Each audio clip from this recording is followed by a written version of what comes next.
Hello, everybody. On behalf of the Buddhist Academy, I would like to welcome you all to this evening. So now I would like to welcome very, very warmly Martine. Thank you, Ursula. So tonight, this evening, I would like to speak about the ethics of emptiness. And first looking what I mean by those terms. So ethics, I would say, is about our relationship to ourselves and to others. And emptiness, from a meditative Buddhist practice point of view, is about emptying. So I would suggest that if we cultivate the path, if we cultivate meditation, we're actually going to cultivate emptying, which will help us in turn to dissolve our self-centeredness so that we can be more open and more wisely compassionate to ourselves and others. And so first, I like to look at just some kind of symbols. In the Son tradition, in Korea, where I trained as a nun for 10 years, when we did ceremonies, we would offer 3 types of things. We would offer lit an incense, we would lit a candle, and we would place new water into a little bowl. And why did we do this? Although it was an offering, the offering was also a symbol of awakening. So the incense was actually a symbol of selflessness. And the reason for that is that as the incense burns and disappears, it spreads its fragrance. So in a way, as it disappears, it benefits everyone. And not only that, it benefits everyone equally. So the incense doesn't say, oh, I don't like them over there, so I'm only going to go that way. But actually the incense goes everywhere. So the perfume, the scent is everywhere. It does not discriminate. Then the second is you lit a candle. And what is interesting with a candle, again, it's a symbol of selflessness. Because as the candle disappears, then it gives light. And again, as it disappears, it benefits. But again, what is also interesting with the candle is that it illuminates itself. And at the same time, it is illuminating. So it's in a way illuminated for itself. So instead of the candle being opaque, when it's lit, the candle itself is transparent. But at the same time, it's illuminating for everybody. And again, it doesn't discriminate and send the light here and not there. It's everywhere, benefit from the light. And then the water, what is interesting about the water is that it's flexible. So that the water can be put in any receptacle and it will take that shape, that it be round, that it be a rectangle, that it be square. It will take any shape you put it in. So at that level, it is flexible. At another level, it reflects whatever comes above it. It reflects it, but without keeping anything. And the third thing which is interesting with water is that it doesn't go up. Water flows down. So in a way, it's kind of, we're not going to a kind of a mystic emptiness, but actually this is kind of, we are ordinary in an illuminated way, in a selfless way. So in a way, to see the practice of emptying as a way to dissolve our fixation. And so we can fixate on our idea, we can fixate on our sensation, on our emotion. And also the thing which happens is that we are fairly self-centered. And I think, of course, this is a survival mechanism. If I don't take care of this organism, who is going to take care of it? So at that level, I have to take care of myself. And each of you has to take care of themselves. But then, how much are we centered on ourselves? How much are we open to others? And for me, this is what the first thing I saw clearly when I started to meditate in Korea, was that after a few months of practicing 10 hours a day, suddenly I was faced with actually really seeing my thought. Before that, I had thought, but I had not really seen them. So there was not light upon them. And here I really, 10 hours, you sit in meditation and you have lots of thought. And then you can really see, day after day, what are you thinking? And what I realized is that actually I was thinking so much about myself. Look at me, I exist, don't forget me, I am here, I am important, or whatever it is. And then I would say, I would be self-centered. I was self-centered 95%. So 95% I was thinking of me, and then 5% I was thinking of others. But what was striking for me was that up to that moment, I thought I was one of the most compassionate person in the world. So I had the impression I was generally thinking of others before myself. And by sitting in meditation, I realized, no, it's not so. And then after meditating for a few months, I would say I had an experience of true compassion.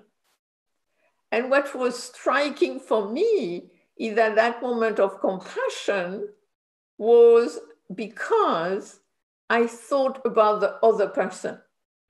So instead of thinking, more for me, because I was at a bank in Korea changing some money, and the bank teller had given me too much money back. And so first I thought, yes, great, again, the banking system, more for me. But then I stopped because something within me was saying, but poor bank teller is going to get into trouble. So I thought about him more than me, and I went back and I told him, you made an error, and we sorted it out. And then I realized, that is compassion. Compassion is about actually the other person having as much space, you would say, in your mind as yourself, that there is an equality. And so in a way, what is this emptiness? And emptiness doesn't mean that there is this mystical empty hole somewhere, but emptiness actually is more a verb, that the practice of meditation is about emptying, so that we empty ourselves, because in a way what we noticed, to me, that's what is interesting in meditation, especially at the beginning. We have lots of sensation, lots of emotion, lots of thought. And as time passes, then actually, unless something happens specific, we have less of those. And why are we having less of those, I would say, is actually just by coming back again and again to the breath, to the sound, to the body, to loving kindness, whatever type of practice you do. To me, actually, the practice of meditation is a practice of emptying. And by emptying ourselves in a certain way, then we can open ourselves to others. So in a way, we're dissolving the fixation on the self, which then help us to open to others. And so that's why I think one of the functions of focusing in meditation is to come back again and again in a friendly way, not in a kind of fighting way or judging way, but just in a friendly way. And actually, whenever we come back to the object, 4 things happen. The first thing is that you don't feed the habituation, which kind of the habituation is a lot about the selfing. Secondly, you dissolve its power, and then you bring back the habituation to creative functioning. So emptying doesn't mean we don't exist.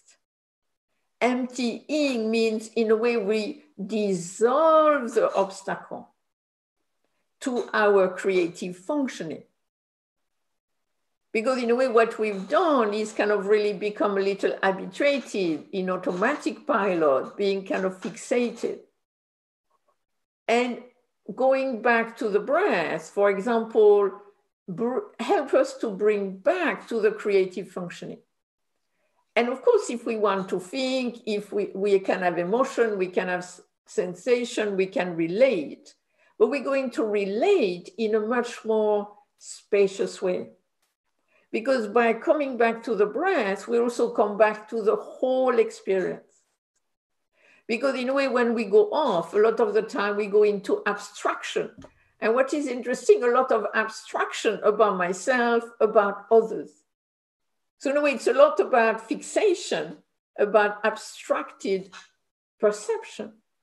But by coming back to the breath or the sound or the body or whatever, then, so Simon said the sound has gone. Can everybody hear me? Yes, so yes. Simon, I think it's a problem with your side of things, maybe the internet.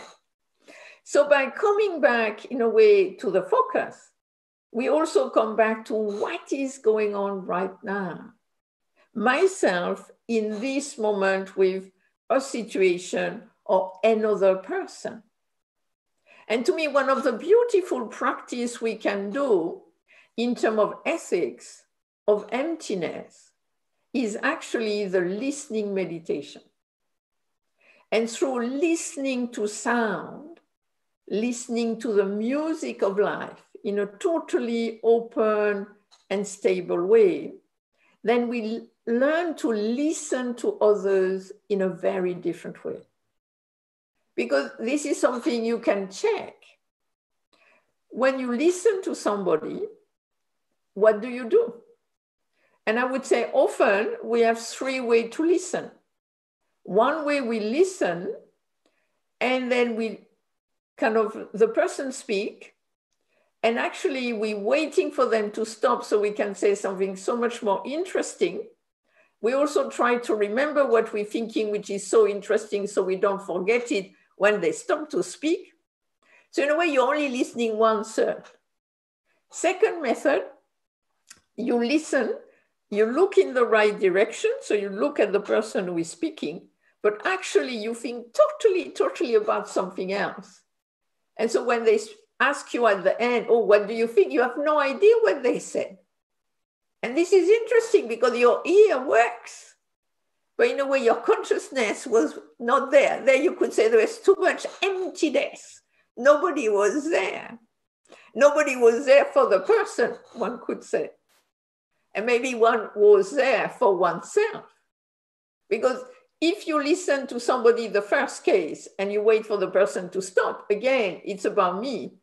If you look like you listen to the person, but actually you're not listening because you're thinking of something else, which has to do with you. Again, this is about you. And then the third method, somebody says something, but then we grasp at it and we connect it to something about us and this and that. And actually our reaction is not wise and compassionate because again, we're thinking about us, oneself.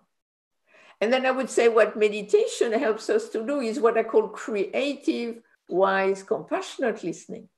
where we really just listen to the person.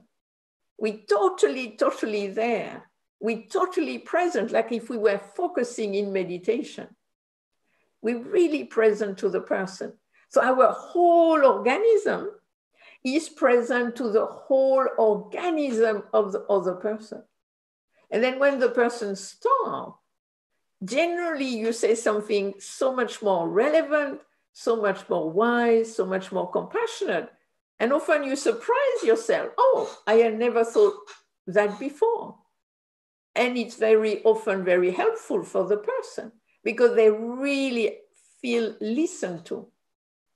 And it's generally very creative. And so to me, that's in a way the ethics of emptiness can be, for example, characterized by this listening in that way, where you're sharing the space with the person, you're seeing the person as important as yourself. And through meeting together, then some creativity can appear between the two persons. So to me, this is in a way the connection between ethics and emptiness. In a way, in order to have real, I would say, ethics, you need to have the emptiness. You need to have the emptying so that one can really be there for the person. And so this is for me what is interesting about compassion. Because, I mean, all of us, to me, ethics is about creative, wise compassion. And in a way, in order to have creative, wise compassion, you need to have the empty. So you can creatively, wisely respond to the situation. But us, a lot of the time, I mean, we want to be compassionate. But it's interesting. What is compassion? And I would say compassion is a spectrum. So I would say the root of the ethics of emptiness is creative, wise compassion, which comes through the practice. Because we dissolve the obstacle of self-centeredness, so our creative, wise compassion can appear. But then it gives us the impression, that's why I call it the ethic of emptiness, that we must be compassionate the same way all the time. So like if compassion is something, again, fixed, but not. Compassion is something creative, is something which is wise. And so in a way, there is going to be a spectrum that at times you will have what I call heroic compassion. So actually you will think more of the other person than yourself because the person is really suffering. And so for a few days, you will be able to really, really be there for them.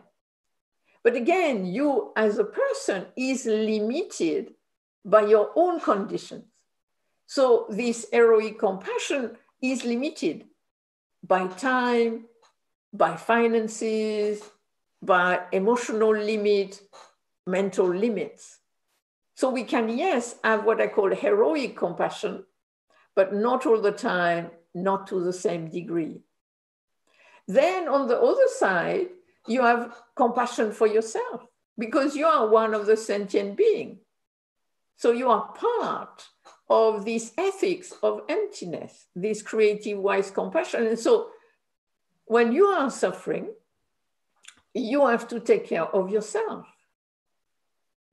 And this is what happened to me last week. I was on my back, and generally, I'm a little bit of a superwoman, you know, so I help with the carer who takes care of my mother, I help with my mother, I do the shopping, I do the gardening. And so generally, I'm a little bit superwoman. And then last week, poof, the superwoman was gone beyond. And I just could barely move. And just sitting was so painful.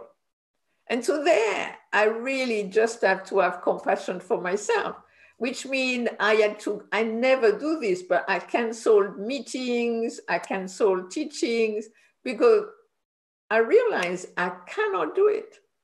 And it's good to be superwoman, but you cannot be superwoman all the time. And then really, I needed to take care of myself and to really, everybody wanted to talk to me or whatever. I said, I'm sorry, I can't do it.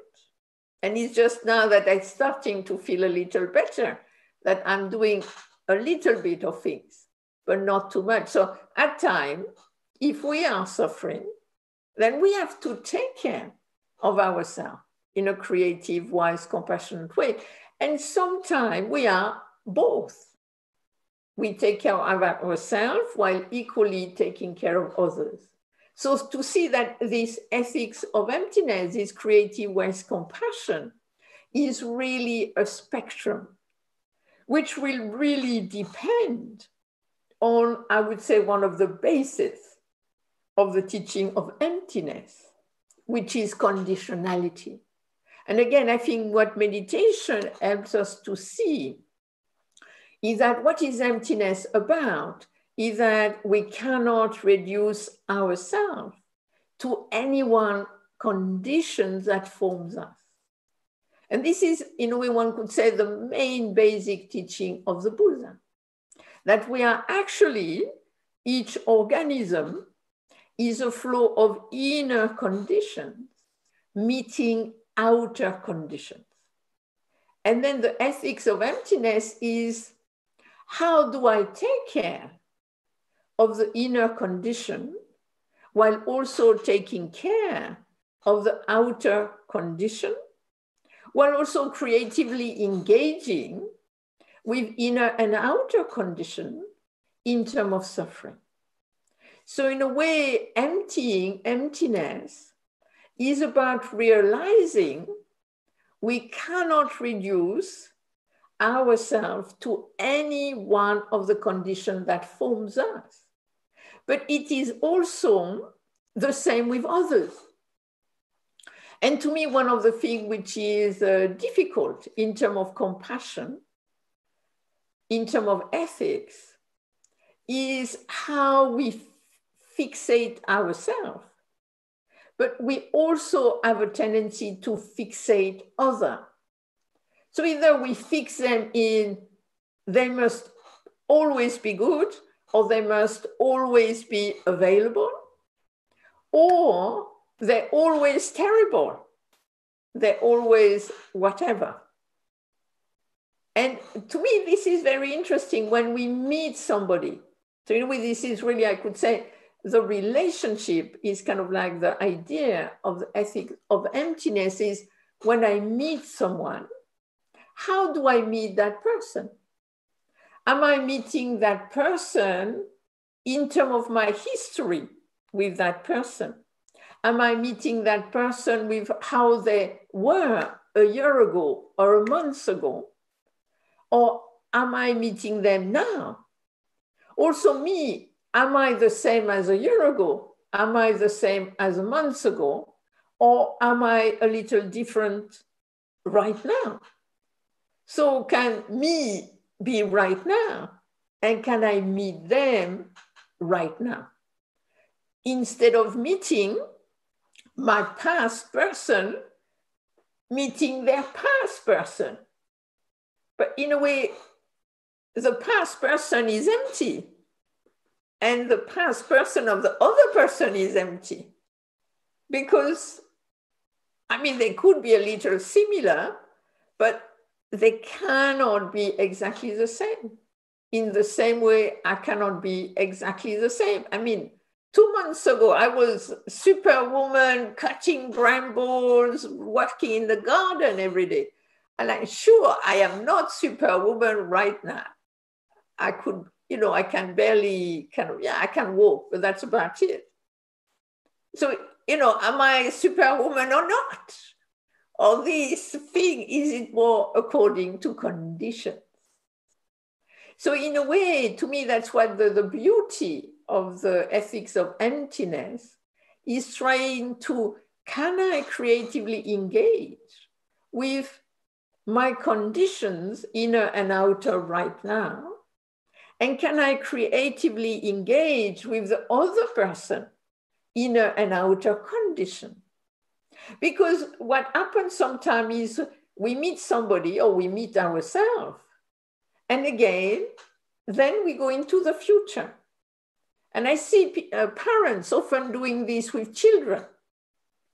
Like if the child, I don't know, 5 years old, 7 years old, 15 years old, if they do something now, they're going to be like this forever. But hopefully they're not going to be like this forever. I mean, I follow quite a few people on Twitter who are autistic. And actually they say, yeah, I can learn. Yes, I can. I am intelligent. Yes, I can do things. But my conditions are such that for me to develop, I need to be supported in a creative, wise, compassionate way. And if you support me in that way, then yes, I can develop like any other human being. But if you want me to be a certain way, which I cannot be, this is not going to work. So in a way, creative, wise compassion is looking, what are the inner, to the degree we can know them, what are the outer conditions of the other person? And how can I meet them in a creative, wise way? So I would say, in a way, the ethics of emptiness is honoring our humanity, honoring life. But can we meet it where it is? Not in the past, not in the future, but what is going on now? And of course, at the root of this ethic of emptiness is, how can I be the least harmful that I can? So it's not that I will not cause any harm whatsoever. We endeavor to be as harmless as we can. And we also endeavor to be as compassionate as we can. But also we too have different conditions. So again, to see that its quality, we intend, we want to cultivate more, but they might not be exactly the same all the time. So that's why we have to be careful not to use this term to accuse each other. You're not compassionate, or you're not emptying enough, or you're not mindful enough. If you were mindful, you would close the door silently. Or if you were compassionate, you would do this or you would do that.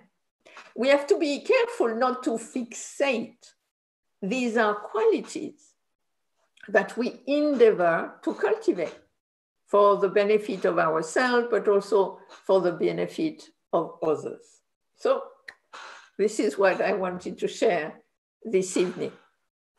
So now we can have a discussion. Somebody has a question.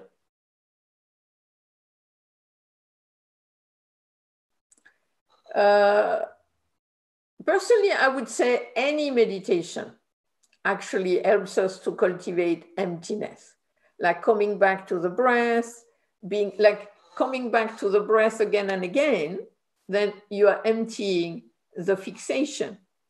What is interesting in terms of the body is impermanence, because impermanence is totally connected to emptiness. So in a way, if you do body scanning of the body, then you sometimes you have certain specific sensation. And then if you go to the sensation, you can notice how it shifts within itself, but also how it comes and it goes. And so this is something I do time to time. I sit in meditation, and then suddenly, because I'm a little allergic, I'll have a little itching on the cheek. And then if I go to the itch, I have the impression that this is really itching and it's going to last forever. So in a way, I have the impression it's there, it's true, and it's going to be there all the time. but I don't do anything. I don't scratch it or anything. I just stay with it. And then it's so gone. And to me, that's in a way an experience of emptiness, because I had the impression this was going to be there like for at least a week or at least an hour. And suddenly it's totally gone. So this is one way we can experience emptiness in a way, is experiencing impermanence. The same with feelings. We might have some feelings. I mean, once I did this with my husband. You know, we're in the car and you have problem in the kind of traffic and, you know, and my husband said a little something because I did not indicate to him the right direction, which was a little unpleasant. And then you generally, you know, one says something unpleasant, then generally you say something unpleasant back. But I did not. But I just become interested in how it felt. So I had that unpleasant tonality. And then I thought, how long is this going to last? And actually, it lasted between 2 red lights. And then it was totally gone, really gone. And I thought, that's interesting. And he showed me that actually there can be the emptiness of a lot of things. I'm not saying everything. Sometimes we can get very upset for good reason. But sometimes we don't have to, because the thing will go by itself. And then again, the wisdom to, I can just let it pass. Or the wisdom, I need to do something about this. So really kind of just being aware of impermanence, of change. Also, when something continues, if you go inside it, you realize it changes within itself. So again, it's not fixed. So I think one good way to cultivate emptiness is to really be aware of impermanence. That can really be very helpful, because you can see how our tendency to generalize, to fixate, and then you can say, but it's gone, it's past. The same if we grasp at something, we don't grasp all the time, and we don't grasp to the same degree. So you can grasp, be upset, and then it's gone. I am not upset anymore. Or I am not ill anymore, or whatever it is, because suddenly you think, I am an upset person, or I'm an ill person. But no, these two passes. That I think is another good way to cultivate emptiness. And of course, I mean, one of the way I cultivated that was in Korea. You just sit in meditation and you just ask a question. What is this? And that's also, I think, a kind of a good way to cultivate emptiness. So, and you can, otherwise you can just sit still. I mean, there are many different ways, but I would say most way helps with cultivating emptiness. And then Ursula, what can help me in daily life and my daily activity to cultivate emptiness and to remember?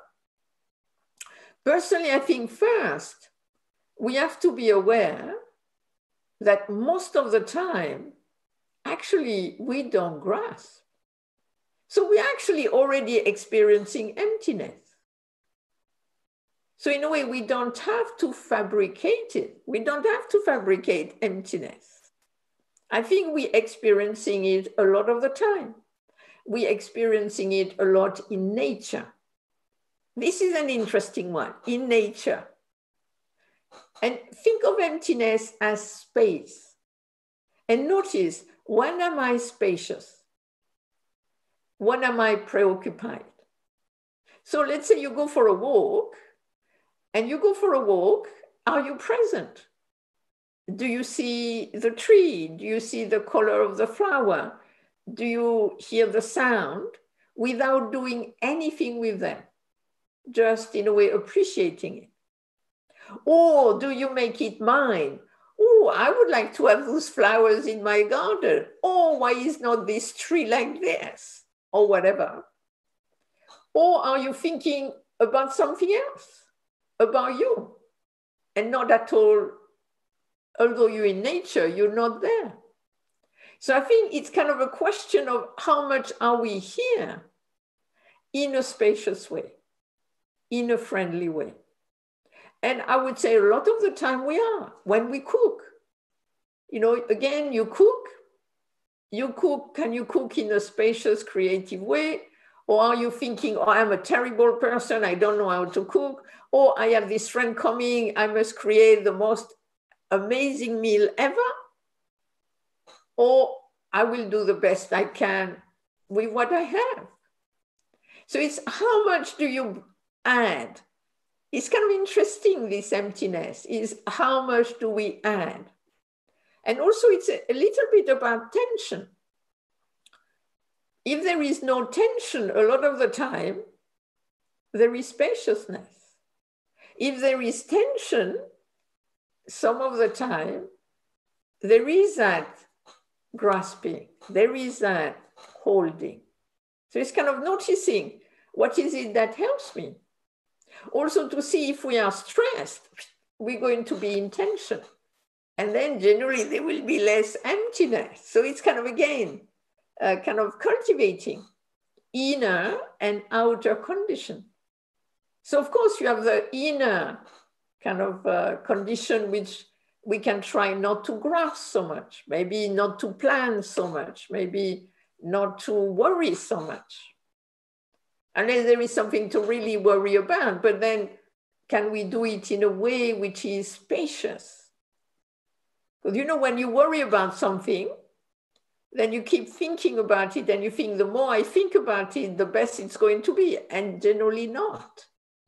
And so personally, if I think about something, then I think a little about it and then I leave it. And then I bring some emptiness in it. And then again, I will bring it up again, and then again, I will leave it.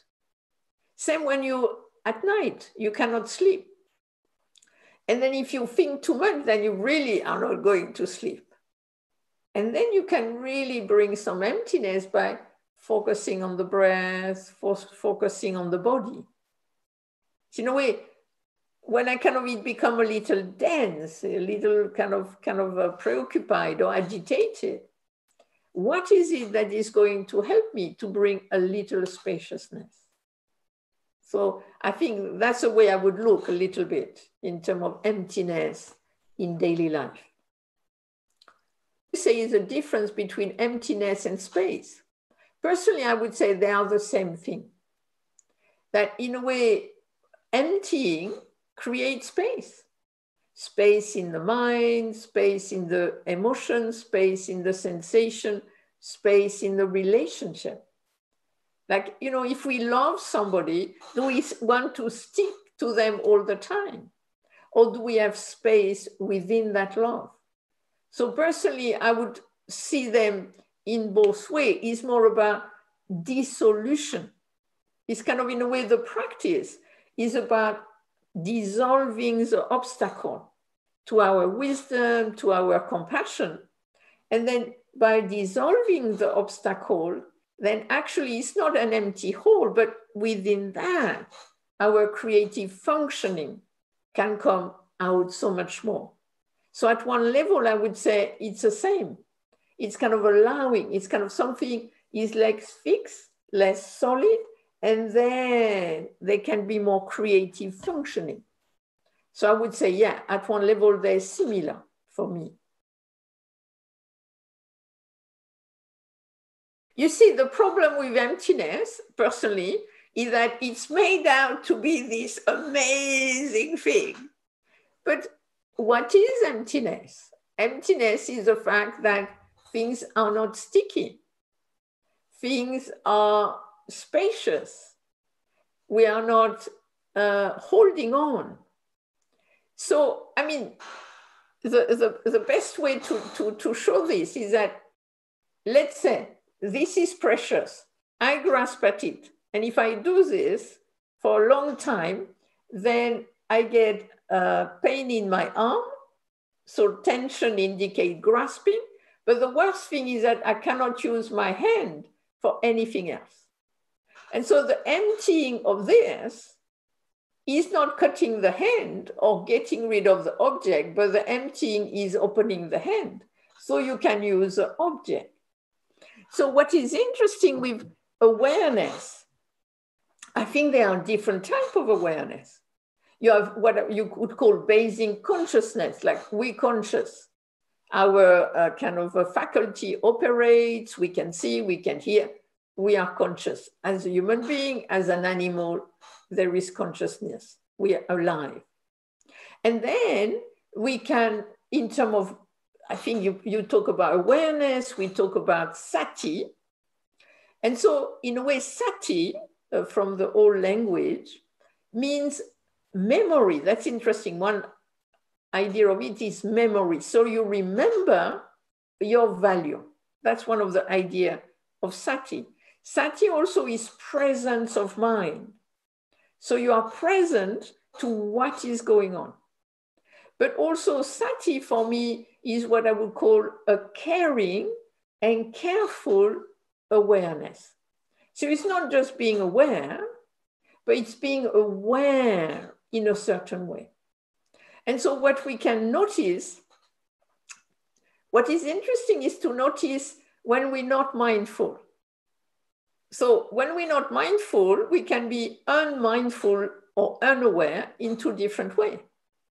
One way is that we're so obsessed with something that we cannot see anything else. Or we can be unmindful by being totally kind of not there. But the awareness we're talking about is an awareness which is characterized by not fixating. And so it's interesting in meditation when you experience what I would call quietness and clarity. And then you have this awareness which is quiet and clear, and in which you do not grasp at anything.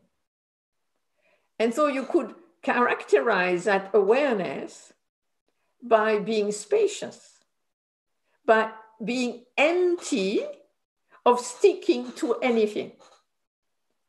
So that would be, but the being empty, you see what we have to, I would not equate awareness with emptiness, because awareness is being conscious. Emptiness is more a quality. So personally, awareness, I think, is at one level, I would say, is more complex. We are aware of something, but one of the ways we can be aware of is an empty way.